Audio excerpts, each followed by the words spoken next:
Hi everyone, welcome to UTV Guna and our AAA show with Amma, Abik and myself. Unfortunately, Abik couldn't be here this week, so it's just me and Amma.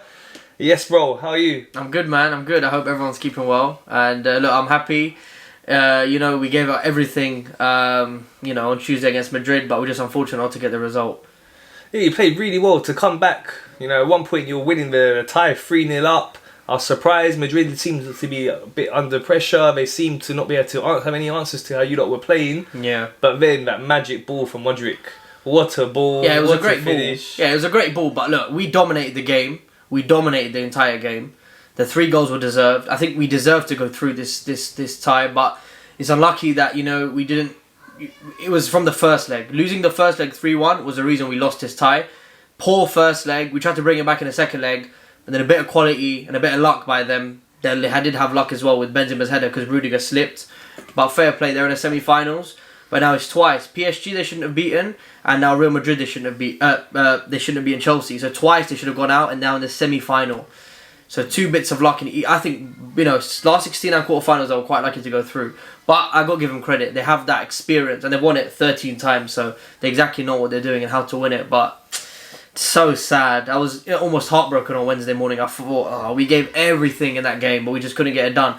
But with the first English team to go to the Santiago Bernabeu and win by more than 1 goal in 90 minutes, and we won 3-1 in 90 minutes. So I'm proud of the boys. We gave everything. So I'm very proud. Yeah, you did. You really did put up a good performance. If you're going to go out, at least you went out fighting. Yeah, 100%. Got to give it to you lot for that. And let's look back at your league form as well. So the game before that, 6-0 against Southampton. Oh, amazing. Honestly, the performance against Real Madrid, which we talked about, and then against Southampton, the Southampton game was amazing. The passes, we dominated the game. We were clinical in our finishing. I feel sorry for Werner. He got, we got 2 goals, but he hit the post and hit the crossbar and hit both posts. So he's unlucky. He's really his whole time at Chelsea. He's not been good enough, but he's also been very unlucky. So, look, he scored the 3rd goal against Real Madrid. So Werner's doing well recently. He's had a lot of doubters. So yeah, amazing. 6-0 and then 3-1 at Madrid. You can't ask for more. Like I said, we've been so good in the last couple of games. I hope we take that into the Crystal Palace semi-final now, because Palace won't be easy. 3-0 bullying, 3-0 bullying what happened. So hopefully we can put on a strong performance at Wembley and get to the final, whether it be City or Liverpool. Yeah, so before we talk about the FA Cup, let's talk a little bit about the Champions League though. So we now know the teams that got through to the semi-finals. Liverpool, after the first leg, was pretty likely they would go through. Benfica did give a good match though, but Liverpool rested some players as well. They did, yeah. Van Dijk wasn't there, so there's a few players they left out. So yeah, good result for them, and now in the semi-finals, they're doing really well this season. They got the chance still for the quadruple. Yeah. Abik would be very happy if he was here today. So now they got a semi-final surprisingly against Villarreal, who knocked out Bayern Munich. That was a big surprise. It was, yeah. I think Villarreal are a bit lucky. I know, it's about scoring goals, but Bayern Munich had so many chances in that game. They couldn't get the goals they needed. But yeah, Villarreal, our old guy Emery, Champions League semi-final. The one you sacked, remember? You sacked him, so maybe it was a wrong or right decision to sack him. But then you have to understand that Villarreal and Emery himself has this way to get the job done, and he done that. He got the job done. Like you said, maybe I didn't watch the game, of course, but Bayern Munich had some good chances. But they didn't take it, and Villarreal through to semi-finals now. Yeah, so Liverpool were big favourites in that one to get to the final. In the other semi-final, Man City, I was surprised. They found it really hard. I know Atletico Madrid are a good team. I told you about Diego Simeone. They really put up a good fight, and City were holding on in that game, but they got the job done, got through. That's true, yeah. I mean, I watched the game. It was a good game, and you know what? That style Atletico bought actually gave City loads and loads of problems. In fact, they were scared during the game in Atletico's ground at the Wanda Metropolitana. They were honestly the way Atletico were playing, the aggressive nature, the atmosphere before the game, during the game, at the last 15 minutes. City really struggled. City only had 1 shot on target, and in the second half, City had no attacking threat at all. It was all Atletico Madrid putting on the pressure. But the problem was that Atletico Madrid, what people say is that if they'd done this earlier, then maybe they would have got more and actually gone through. So it's a tricky one, because I know their tactic was 1-0 down, wait till the last 20 minutes or so, and then stick it on Man City and just put everything in there. And they did do that, but then they were just petulant at the end because I think they were frustrated, they missed their chances. And that's just a style. I love Di Simeone. I love their style of football. Some say it goes far and beyond. I understand what they mean, but for me, I just love it because if you play nice, pretty football against City, they take you off the park. But if you play the way Atleti play, then you see that where it worked. It didn't work completely because they're out. But if they had the clinical finishes, it would have worked. So credit to Atletico Madrid. Credit to Man City, they dug in deep. Man City are not known as a great. No, they're not. I think we're more known than Man City as like getting defensively strong, holding out a lead. Congratulations to Man City. It was amazing to see them do a kind of Chelsea style performance where they stayed strong, defensively resolute. Great blocks from John Stones. Their defense played really well. Walker some good interceptions as well. So overall, fair play to Man City. They done well. They really, really worked hard. This was a challenging game. The first minute, Foden got absolutely smashed on the floor and his head was bleeding. I thought, we know what's coming. We know what Man City are in for. But they got through it and now they're in the semis against Real Madrid. But I personally believe it should be an all-English semi-final between Man City and Chelsea. I think Real Madrid are very, very lucky to be in the semi-finals. They shouldn't even have got to the quarters in my opinion. But it is what it is. Let's see what happens. It's going to be some good semi-finals. Like I say, Liverpool, big favourites probably to progress. The other one, you'd say Man City are favourites, but Real Madrid, as you say, we've had the luck go with them so far, got some world-class players, and it's going to be interesting to see how that goes. So let's get into the FA Cup semi-finals then. So start with your one against Crystal Palace. They did beat us quite badly recently. 3-0, comfortable. You got bullied, let's be honest. You guys got bullied in that game. Their game plan was good, where we just, we weren't ready for them. They had too much for us on the day. Got to say they deserve to win, and they've been having a good season. We've seen they got into the FA Cup semi-finals. They beat Everton comfortably in the quarter-finals. They've had some good results against Man City recently. They did lose their last game against Leicester, but definitely that's not going to be an easy semi-final for you. It's going to be a great atmosphere at Wembley, London derby. So what's your thoughts? Yeah, look, it's going to be a very good game. It's going to be a very close game. Zaha, when he's on form, you guys know about Zaha. Luckily against us, he's good some games, but then some games he's missing. It'll be very good. It'll be a very good match. It's a second semi-final. The first one, obviously Liverpool City on Saturday, and then on Sunday it's us versus Palace. And I'm going to the game, so I'm really excited about that. It's going to be a good game. If we dominate, Wembley's a big pitch. If we dominate the game, tire them out, pass around the ball, do how Man City play, how even Liverpool play. They dominate the ball. Be strong, be confident. Don't just pass the ball on the back for the sake of it and then 10 minutes to go and you're panicking thinking, we're going to go to extra time penalties. Show some attacking impetus, which we can do, but just have to be confident in this game. Before the Leicester semi-final, we lost last season, then we beat Man City in the final. I said to everyone that we'd lose to Leicester and beat Man City, and that's because I'm more confident in games where teams are better than us, then we're better than teams in these semi-finals at Wembley and these finals. Because our problem is that when there's pressure on us, I think sometimes our players, they don't have to deal with that pressure. So for example, we're playing Liverpool, Man City, maybe we perform better because we know that we have to perform today, and there's no pressure on us though, so there's nothing to lose. But now when you're dominant, when you're the main team and you have to win, then pressure's on you. So today will show a lot about the character of the boys. Look, 2 great performances against Madrid and Southampton. Now it shows your character. This is a game where you should win, and we should be winning on paper. The players we have, the great coach we have in Tommy Tuchel. So we should win the game, but I just want to see our players not let the occasion get to them, which I don't think will happen, but also not let the pressure get to them. They have to take initiative in this game. I don't want to see, players, shrieking responsibilities. Show, you're the dominant team and win that game. I'll take a 1-0, I'll take your penalties, I'll take anything. It's end of the day, it's about getting to the final, winning the game. But I'd like to see us with a similar performance that with Madrid and Southampton, where we dominate and we don't let things just go by in the game. We dominate, we take control of the ball, and we finish our chances and we win comfortably. That's what I want to see. Might not be like that. Might be an end-to-end game, and I don't, because it'd be interesting how we set up, how they set up. I'm thinking they're just going to sit back, but then they might not. They might press like they done at Selhurst Park and beat them 1-0. They pressed us really high at Selhurst Park. Now, it's obviously a smaller pitch in Wembley, and it's a different game altogether, but they pressed us very high and they gave us a lot of issues. So now Vieira's thinking, we pressed them at Selhurst Park, and we were lucky not to get a point. Maybe they could have even won that game. We scored the last minute with Ziyech, last 2 minutes. So it'll be interesting to see tactically how the game goes. But I hope we are dominant in this game. I don't want penalties again. If we don't want penalties, and I've had enough of penalties and Wembley, and we've got such bad luck at Wembley as well. So hopefully we can just win comfortably and get to the final. Okay, what's your correct score prediction? I think we're gonna win. I think we're gonna win 2-1 in extra time. Okay. I don't think we're gonna win in full 90. Unfortunately, I think it's gonna be a very close game. But I think King Kai, he's taken over Drogba's crown. He'll be the big game scorer. I think he'll score a header or something. In the extra time, they'll win 2-1 to go through. Okay, I think you're going to win 2-1, but in normal time. I don't think you'll go to extra time. But it'll be a close game. I think, as you said, semi-final, a lot along the line. Crystal Palace will definitely want to keep things tight. So I don't see, you could dominate the game, but I don't see you winning it comfortably. It's not easy to win semi-finals comfortably. Not going to win a 3-4 Wembley. It's difficult. I don't see that happening. So for other semi-finals, before we talk about that, we must talk about their game last week. So it was a top-of-the-table clash. Amazing. The big clash that, everyone's talking about. And it lived up to all the hype. Sometimes these games don't do that, but this one did. Two high-level teams. We were previewing it last week, saying that we expected to see some really good football. Two great coaches going head-to-head.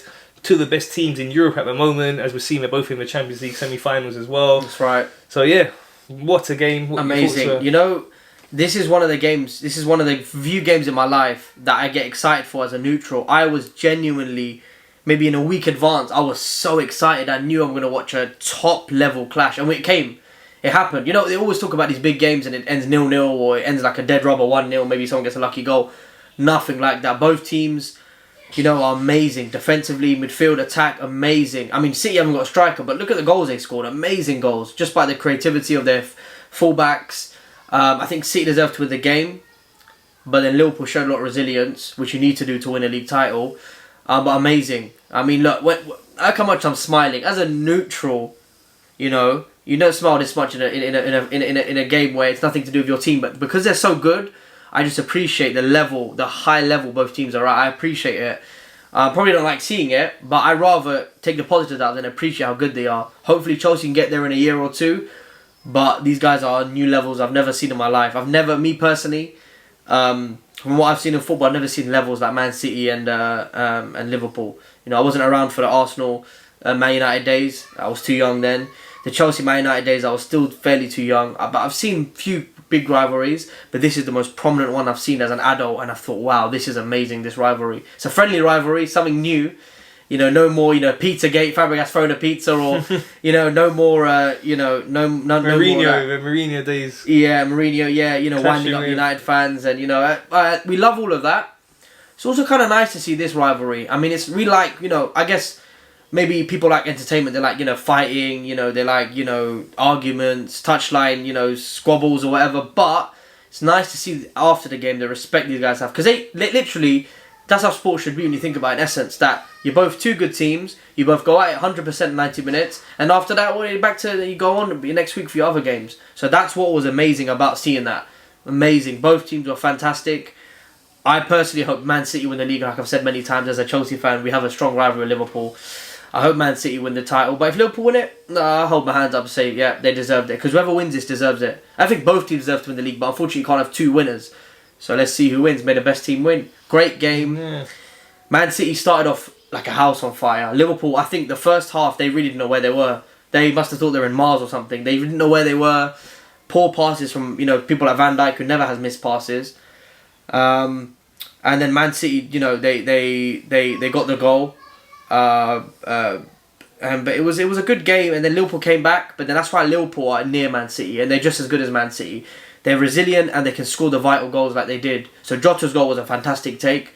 These fullbacks, I mean, what is football? Robertson to Trent Alexander-Arnold, he lays it off a Jota at 1-1. I mean, when you see fullbacks play that amazing, it's something amazing to see. So it was a great game overall, but hopefully Chelsea are back in that mix in a few years. But for right now, no one's going to go anywhere near these teams. They're just too good. Yeah, when I'm watching it, I'm just thinking how far away we are. We've got a good few years to catch up with their squads. If you see the players they can bring off a bench, you're talking about City bringing on Grealish, who they spent 100 million on, with 10 minutes to go or something. Yeah, it just shows you the strength and depth they have. And like for us now, we've got a couple of injuries. You can see we're really suffering. It really weakens us. But these teams, they get a couple of injuries, they're able to cover it, and 100%. bring players in that are able to do the job. Liverpool got just as good a squad. Liverpool just have got such a good squad, just like Man City now. Yeah, no, them two, definitely. They're far and away the best two teams at the moment 100%. in the league, and probably you could say in Europe as well. They could be battling out of the Champions League final. But before that, so they got their semi-final on Saturday. So clashing 2 times in the space of a week, it's going to be interesting. The tactics, it's a neutral venue this time. Liverpool rested a lot of players in their Champions League match. They could afford to do that because they were in a good position. Man City couldn't. Man City had to go full strength. Man City had a very hard game, obviously, last weekend against Liverpool, then another very hard game travelling to Spain as well. So taking all of that into account, you might some look at it and say that Liverpool are the favourites for this one. What's your thoughts? It's tricky because both games I think Man City were better. So the game at Anfield, I think Man City played better, and the game just a week ago, Man City played better. But then it's not all about that. Like we know in football, it's not about playing better, having possession, having a bit more shots. All that matters is you score a goal, which is like Simeone would tell people. As long as you win the game, that's all that matters. So I think it's going to be a very good game. I was thinking whoever wins last week will win this week. But now we've not got a winner, I'm unsure. I would love it I would love it if it went penalties or extra time. I'd love it to be a close. I'd like to be like maybe a 4-4. It wouldn't be that. I want to see a close, highly contested game. I don't want to see anyone dominating each other. I want to see a good game, and I don't think anyone will dominate. Both teams are too good for anyone to get dominated in this match. I think it'll be a very, very close game. Both teams got good quality.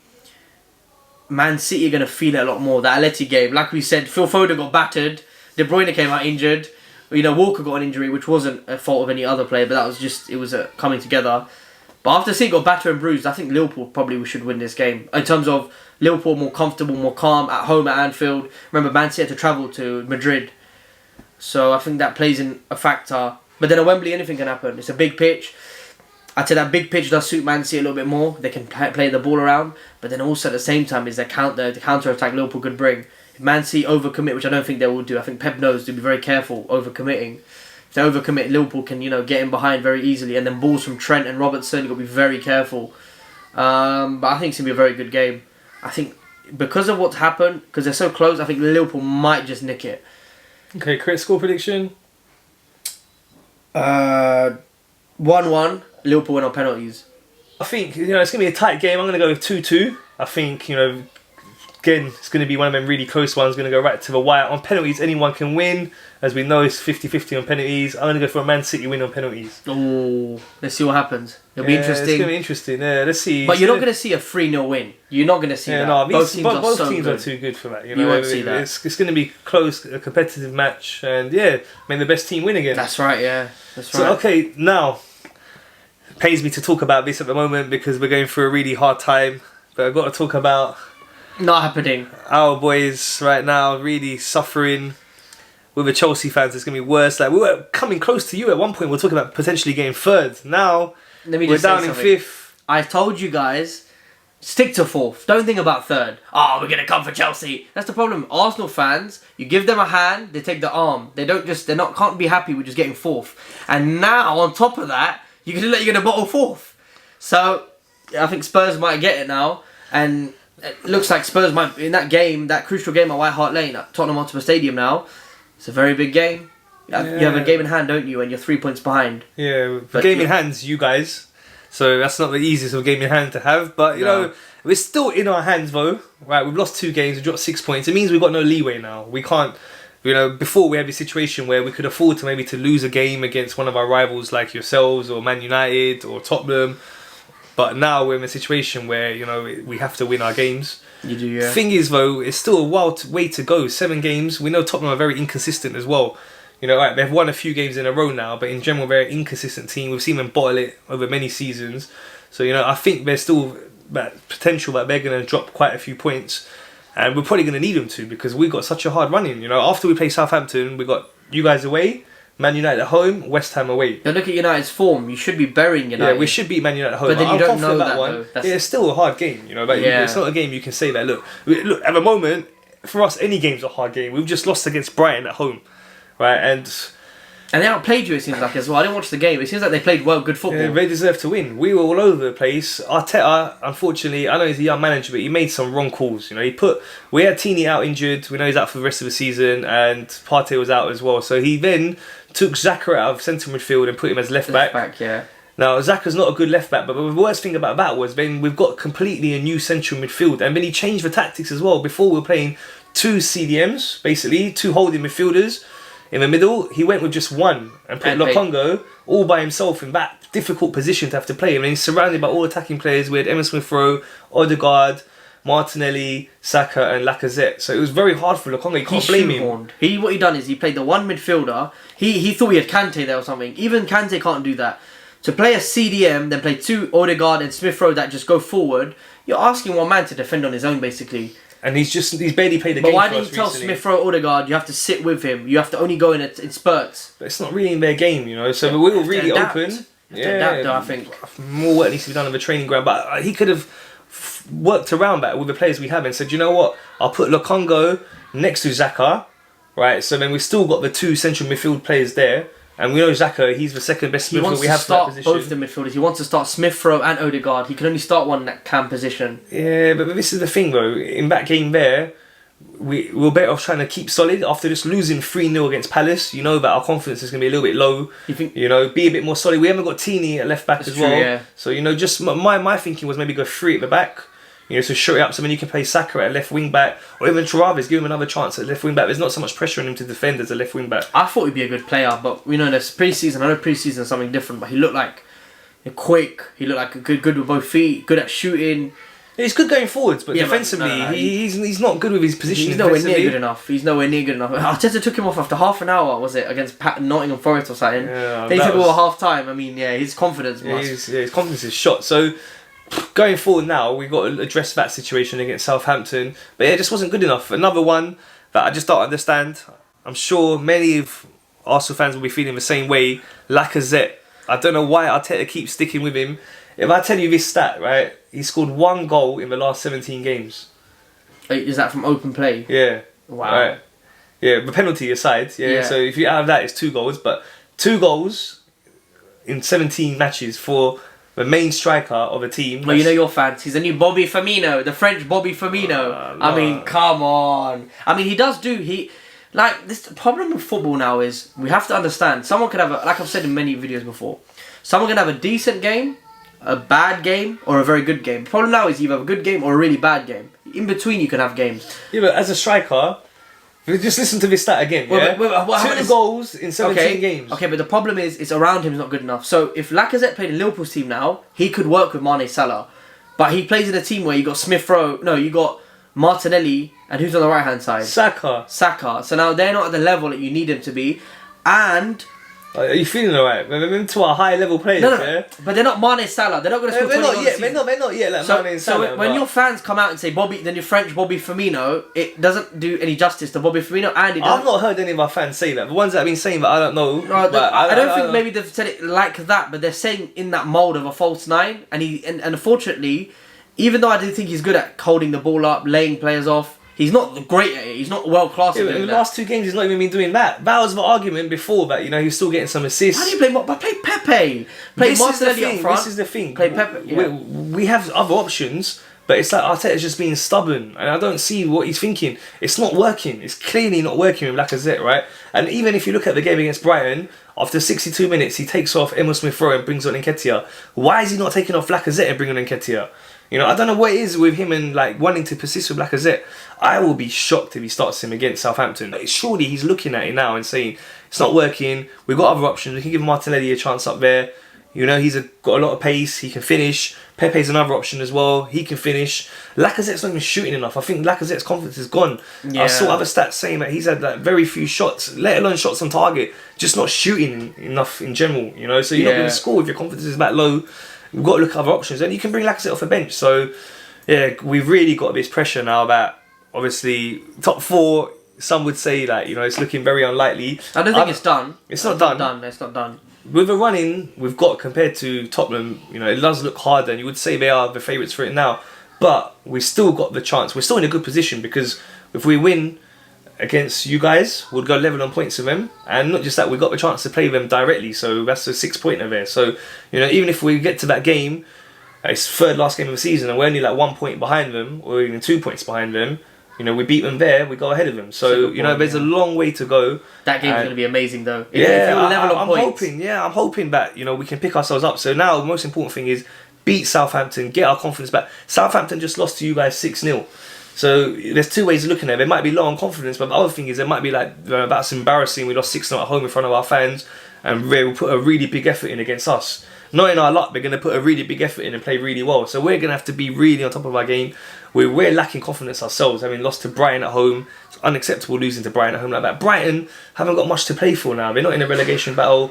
They're not going for Europe. But they outplayed us. And like I said, I put some of that down, obviously, I'm saying Arteta made some tactical errors, but the players need to have a long look at themselves as well. Where's the passion? Where's the motivation? Even if the tactics aren't great, you're there on the pitch, you've got to try and work harder. We're playing for top 4. That should be so much motivation. We're not being in the Champions League for so many years. So the players need to have a look at themselves. Arteta needs to get the tactics better against Southampton.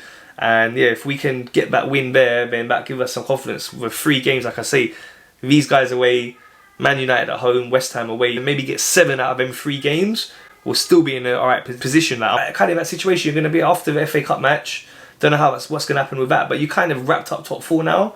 So, I don't think... but it's still a big game. It's still a big game for you. Yeah, it's a derby. I'm not saying you're going to take it easy, but at the same time, it's not that important for you guys, and you're just going to be tired coming off having played Champions League midweek.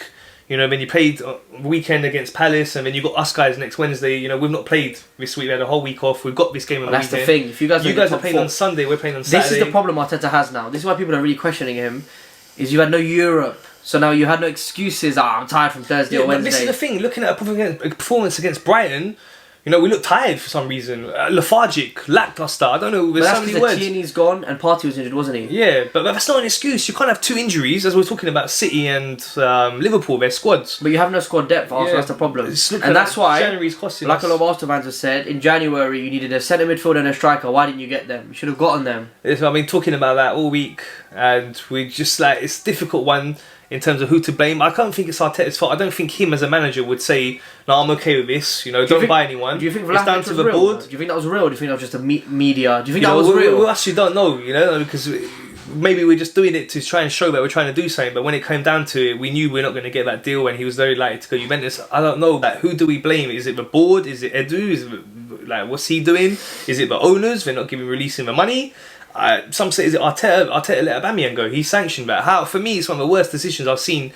We've made some stupid decisions over the years, where the likes of Ozil, what we've done with players' contracts, it's been ridiculous. Some of the people we've bought, the likes of Mustafi, players that are not up for it. So we've made many mistakes, but I think the one in January, letting Aubameyang go without replacing him, is a huge mistake. How are you going to let Aubameyang go and then you're relying on Lacazette and Eddie?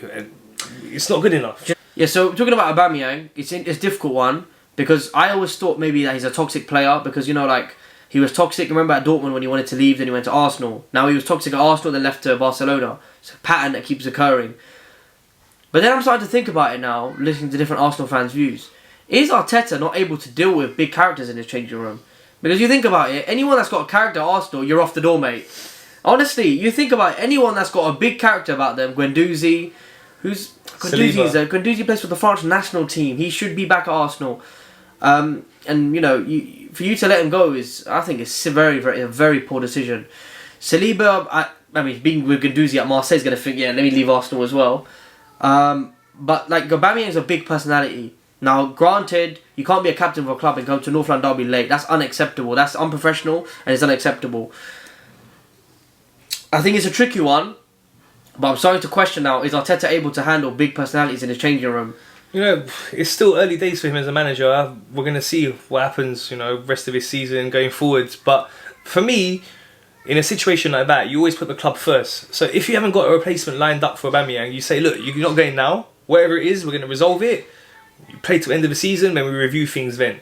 because you have to put the club first always. So they didn't do that in that situation. They, you know what? You didn't even get money for him. Yeah, free, yeah. Yeah, what is going on? You're telling me you can't get 10, 20 million for Aubameyang? Yeah. It's not like he only has 6 months left in his contract. I think I think Arteta wanted to get him out so badly. He said, Barca, please just take him. It's ridiculous. That's so bad. From a financial point of view, it's ridiculous. You bought a player for 50 odd million and you let him go for free. That's just such bad business. He's about 32, isn't he? Yeah, he's still got. He's showing what he's doing at Barcelona. He's still a world class finisher. Gotta say though, we can't compete. Well, this is one thing I would say. You cannot compare other leagues to the Premier League. Still, he's proven it in the Premier League. First season, joint top goal scorer. What's he done this season at Arsenal? That's what I'm saying. So this season, you got to remember as well. A lot of the tactics of Arteta doesn't play to the strengths of Aubameyang. Putting him out on the left a lot of the time doesn't play to his strength. Yeah, and also we were as a team were going through quite a poor run. You have been, so you know he's the kind of player that he needs to have that service. He's not a good footballer. He's a good finisher. Let's get that straight. He's not got the best technical ability. Yeah, he needs that service. He's getting it at Barcelona. He's scoring goals. When we were providing him that service, he was getting us a lot of goals. When we've not been able to provide him the service, his form did dip off. So you think it's Arteta's fault all this saga of Aubameyang? Do you think? No, Arteta's got to take some of the blame, but Aubameyang's got to take some of the blame too, because Aubameyang, as you said, turning up late as the captain, some incidents he's had. Derby, that's the biggest game of the season. Yeah, also some incidents turning up late to training. They're saying we don't know exactly what's going on behind the scenes. Apparently, there's some clashes with him and the backroom staff. We don't know what's going on, but always the club comes first. And in that situation, they have not put the club first, because if you sanction to let him go, so Arteta okayed it, the board okayed it, the owners okayed it, you have to have a replacement, especially when we're in such a good position at that point to get top 4. You cannot say we're just going to rely on Eddie and Lacazette, and we're seeing now we're suffering. I mean, on top of that, okay, let's say you can't get a striker in, why didn't we go get a centre midfielder? We know that it was a weak area for us, that in January, when Partey was at the African Cup of Nations and Xhaka was suspended, we were really suffering. We played Nottingham Forest away, championship team, didn't have a shot on target. Right, Lokonga's in the centre. Why did you let Maitland-Niles go away then? I don't understand that. That didn't make sense. Maitland-Niles again with him, I think he's a player that we're not too sure about. He's not really been given a long run in the team in his preferred position as well as centre midfield. So maybe Arteta said, I don't think he's good enough. But when you're in a situation we're in, we don't want to weaken our squad. So even if you don't think he's good enough to be a regular starter, keep him. He's a solid option to have. Especially now you're seeing that we're suffering in centre midfield. Yeah. We're Partey out, and then it seems like El Neni, I'm not sure how much he trusts El Neni as well. He doesn't trust him. He didn't start him. He could have played him in the last game. Brighton. So we just left ourselves really short and exposed. And again, I was talking to other Arsenal fans earlier this week about this. And who do we blame? The owners, the board, Edu, manager. What is going on? And for me, it comes down to the owners, right? We know this. Any company, if you want it to do well, it comes from the owners. If the owner really wants to win, that will translate through to the whole team. If the owner really cares, he'll be there on everyone's case, making sure everyone's doing their best job possible. And the best example of that is owners we're seeing in the Premier League, your previous owner, we've seen the City owners, we've seen the PSG owners. These are owners that really seem to care and want their teams to do well. Not just that, it's not just about money. That's what I'm saying. You can't just say it's about putting money in. It's about really wanting to win and overseeing everything. And you've seen that if they feel a manager's not doing well, they're very ruthless. Yeah, we've seen that with City as well when they got rid of Mancini. He won them the league. The other guy they had, he done really well as well. He won the league for them as well. So do you believe Arteta should have gone a long time ago? Pellegrini, again, great managers doing really well, but very ruthless because they had a set goal. Look at PSG. If you're not winning the Champions League, they're just getting rid of you. But PSG's got issues in the team. That's what I'm saying. But what I'm saying is that owners that really want to win, they're more on it, and they're like, our owners wouldn't even see them. They're not even here. They don't seem to care about us as a team. Only credit they did spend money in summer, but I think they only spent money so they're quiet to fans down. But it's not just about spending money. It's about how involved you are. Ramsdale was a good signing. Tomiyasu was a good signing. Ben White was a decent signing. That's all well and good. Like I say, that is fine. But as owners, this is not something new. This has been happening to us for years now. Yeah, since they've been owners. Wenger took the brunt of their issues. Yeah. So it's been happening for many years now. That there seems to, from the top, not be that much passion to want to win. It's like you're taking mediocrity, saying, okay, if we can get top 6, top 4. No, we want to win. So how are you going to win? Owners need to be involved, actively involved, and putting pressure on everyone there, the board. Like I say, the scouts, Arteta, the managers, everything. It needs to come from the top. So for me, 100%. It's down to them. But more back to, that's my rant about the owners over. That's a long story and it's been going on for many years for us. But if they don't want us to win, please just sell. Why would they sell? Arsenal's... Yeah, we're hoping... You can't have any tracksuit every week. we were hoping that, after they won the NFL, hopefully they're seeing, okay, they put a lot of money. I was speaking to American people that know about the NFL, speaking to Ram, one of the people I do a podcast with, and he was telling me they put a lot of money to win that NFL. So they would have seen that model works, that you need to put effort, money, and we're hoping that, okay, they had that taste of winning, so they're going to now be like, cool, we want our football team to win as well. But from what I see, they don't really care about us as a football team winning. It's more of a commercial thing for them. We're just something to have on their portfolio. But if they do care, we'll hopefully start seeing them in the next year or two. If not, just sell and let somebody come in that does care and wants us to win. But anyway, that's my rant about the owners over. Back to Southampton. So yeah, I'm hoping for the change. I hope that he goes through the back, plays Saka as left wing back, gets Pepe in the team, drops Lacazette for Martinelli as the main striker, and then I think we'll be a lot more solid because you can put Xhaka back in the middle alongside Lokongo, 3 centre backs as well that are defensively shore us up, and we still have enough attacking talent on the pitch to get the goals we need against Southampton. So it's hard to be confident right now about us winning the game, but I'm going for 2-0. I think we will beat Southampton 2-0. Your thoughts on it? I'm looking for an interesting prediction here. Southampton obviously got absolutely battered and bruised by us. But they're going to come back, I think, with a good response. They have to. They can't get battered and bruised again twice in a week at home. They're at home tomorrow, aren't they? Yeah. Can't be 2 home games in a row and you get battered. Now, I think they'll come back with a good response. I think you guys, the problem is you had that togetherness, all of that, red flares, dancing outside, doing the moonwalk and everything. I think now your momentum's gone. I think you're going to struggle tomorrow, and I think that it's going to be a 1-1 draw tomorrow. I think Southampton are going to perform well. I think it's going to be a fair average. It's going to be a well contested game, but I think it's going to be a very close game, and I think it's going to be 1-1. Obviously, someone could win, but no one will batter someone. You're not going to go there and do what we did. Unfortunately, you're not good enough as us. Well, we're not the Here we go. You're not as good as us. Right now, it's a fact. Let's not forget we're out. We're champions of Europe. I just want to... champions of the world. You're still singing that. I think you got, another month to the Champions League final? We'll sing it till May. Yeah, no, okay. I think, 1-1 draw for me. Okay. Like I say, I can't be super confident, but I just hope we can get the result. It's vital. If we don't beat Southampton, then top 4, it's going to be a real difficult climb for us. Right now, it's still in our hands, so must beat Southampton. Okay, then looking at the other fixtures this weekend, so run through some of them predictions. Tottenham are playing Brighton at home. Yeah. I'm hoping Brighton can do us a favour, but I don't think they were that great against us. I think we were just bad, and Tottenham are playing well right now. But yeah, what are your thoughts? I think it'll be 3-0 Tottenham. So I think it'll be 3-0 Tottenham. I think Tottenham have been outstanding recently. Funny actually, because I saw some of the Tottenham players near where I work. So I met Dele Alli. I'm not the biggest fan as a Chelsea fan, or you wouldn't be the biggest fan as an Arsenal fan. He's an Everton player. Well, he's an Everton player, but on loan from Tottenham. And then I saw Son and all them guys. So yeah, they looked happy because they're really on course to get the top 4 right now. I think they're going to play very well. I think they're going to dominate the game. And they've been playing so well under Antonio Conte. I mean, you don't win the league, and you don't go to the Premier League and win it in the first year you're there by not being a good manager. You have to be a top manager to do that. Yeah, no doubt. He's a world-class manager. And the way he's getting them playing, it's amazing. Another thing with them, they've done some business in January. Got a couple of players in. Yeah, look what they're doing. It shows you that's another thing. Like, if you're not going to buy someone, you can still look around and try and find a good loan deal that would help your team. They did, yeah. That's what they did. It pains me to say it, but they did good business in January, and they are looking good at the moment. They're scoring a lot of goals. I can't see Brighton stopping them. I'm going to go for a 2-0 Tottenham winning that one. Yeah. Man United are playing Norwich. At home? Yeah. I'd love it if they lose again. I love it. I know some people might think this podcast is an anti-United podcast. It's not. And I try my best when we're on the videos to be neutral as I can, and I always am, to be fair.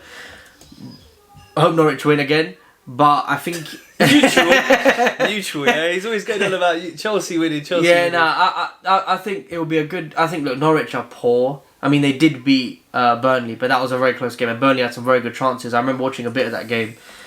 United are just poor and more poor, and just it sounds weird. We kind of feel sorry for them sometimes. That's how bad they are right now. They're not Ronaldo. He sometimes Manchester Derby comes up. He's ill. He has a sunbath in Portugal. I don't know what's going on over there. Seriously, they've had so many issues. No, they're still the biggest team in the world, club in the world. They're a massive club, and they've got amazing support. But they're going for a really rough patch, and rougher than they ever thought it would be. After Fergie left, we knew it'd be difficult, but this is really rough. This is like Not something you never would expect from United. Like they lost to Everton, and their players, they've got too many. I think people like Bruno, like prima donnas. He's a world class player. When things aren't going up, he just he doesn't do anything. He just moans. He just falls on the ground, moans, and shouts at the ref. Leaders need to come up. You need Maguire to be a leader. Who's he's great for England, but then for Man United, he looks like he's a freak show. He doesn't know what's going on. So they need their captains. They need Ronaldo, Maguire. People like Pogba, who's not interested. I don't think he's interested at United. I think he's happy to go after the summer when his contract's run out. Norwich, they're going to go down. I mean, it's a really weird game. United aren't playing for anything, and neither are Norwich. Norwich are going down. United are going to be around. They're not going to get top 4. We know that now. Very strange game. Could be anything, but I think United are going to win 1-0. I think a little bit of maybe a bit of magic from Pogba or Bruno. Maybe. I don't think they're out of the top 4 race yet. Because we've lost these couple of games now. They're good enough though. Yeah, they're not consistent enough at all this season. But the thing is, they're not out of it quite yet because we lost these 2 games now. So that's kind of brought them back into it. It's true. But obviously, it seems more like it's between us and Tottenham. But man, still have got that slight West Ham chance. in there, do you think? Or West Ham? Yeah, West Ham still as well because of Europe. Yeah. It'd be difficult. Oh, by the way, big up West Ham. Great performance against Sevilla. Yeah, we didn't talk about that. Yeah, you've got to give it to that. Was amazing. Big up David Moyes. Declan Rice, proper captain. Lovely to see an English captain, doing well with a club like West Ham, which they haven't been in the semi-final of Europe for such a long time. So there's a chance they could play Rangers in the final. Oh, that'd be amazing. Barcelona went out yesterday. That'd be amazing. Yeah, Barcelona went out. That was a bit of a shock. Oh yeah, your boy Aubameyang went out. Yeah, but it shows you, that Frankfurt not a bad team though. Yeah, no, it tells you there's some good quality in the Europa League. Because some of these teams have got big names, we just dismiss them, but they've got very good players. Yeah, no, they showed it. Very good players. They were 3-0 up. Yeah. Away to Barcelona. Yeah, nearly bottled it in the end, but they got the job done. So I think 1-0 Man United. I think it'll be again like the Arsenal Southampton game. It'll be even. But I think United will have a bit. Obviously, United got much more quality than Norwich. So I think United will find a bit of quality, get that goal, and I think they'll win the game 1-0. I think they'll probably win that one. Like I say, for them, this is like their last chances. Like if they drop more points, it's gonna be very hard for them to get top 4. So I think they'll get that one 2-1. 2-1, tight. Yeah, tight that one. West Ham gonna be tired after their game yesterday, but they got Burnley on Sunday. Thoughts on that? At home? Yeah. Oh, I think it's gonna be a close game. But Burnley look awful. They just sacked Sean Dyche today. So that was big news. He was there for I think around 10 years or so. I think it was 9 and a bit years. He was there for a long time. They sacked him. Which I don't know if that was a correct thing to do, and now they're going to go away to West Ham. West Ham will be tired, but West Ham fans are going to be up for it. I mean, they're in the semi-finals of Europa League, so the atmosphere will be good at the London Stadium. Yeah, like I said, they're still in the battle for the top 4, so it's a must-win. Well, maybe they win Europa League and get Champions League. They don't need top 4, but maybe they've got a good shout. Semi-finals. Yeah, I think it will be 2-0 West Ham. I think West Ham better than Burnley. I think Burnley. Some people could say because the manager's gone, they want to show togetherness, but I don't think that's going to work. I think Burnley are going to. I think West Ham. That's a big decision for Burnley to make. He's been there such a long time. Yeah. I'm surprised they made that decision this late in the season as well. Now what's the new manager going to be able to come in there and do so late in the season? Interesting decision. I'm really surprised they would do that at this point. And I think it's going to affect them more. They're going to go more, I think... Both ways. Sometimes you can be more siege and come together and say, we're going to do this. I don't know if there was any problems between the players and the managers. If that was the case, then maybe the players will come together. But I think tactically it's going to be very hard for them and for a new manager to come in and change things up enough. And it's fresh after the sacking just happened now. So, I think that's going to be a comfortable West Ham win. I'm going to go for 3-1 for that one. So, bro, that's all from us. Yeah, I enjoyed the video. It was nice. It's hot, by the way. Yeah, you probably think we're sweating so much, right? But it's really hot. It's really hot in London today. It's really hot. It's the hottest day of the year so far. We're used to cold and rain, and we're used to maybe 10 degrees, but now it's getting quite hot. So summer's coming. Yeah, we can win the FA Cup. Third time lucky. If we win against Palace, third final in a row, you'd think we'd win it. You'd think third time lucky. But let's see what happens. Let's get past Palace first, because that's not going to be an easy game. But come on, the boys in blue. Champions of Europe, we know what we are, so let's see what happens. We'll sing it till May. Now we can only sing it till May now, so come on the boys. But it's done, bro. No longer Champions of Europe, yeah. Well, enjoy the last month for singing it. Gold. We got the gold badge in the middle because we're World Cup champions, so it's alright. Okay. More importantly now, Big weekend coming up. Come on, Crystal Palace.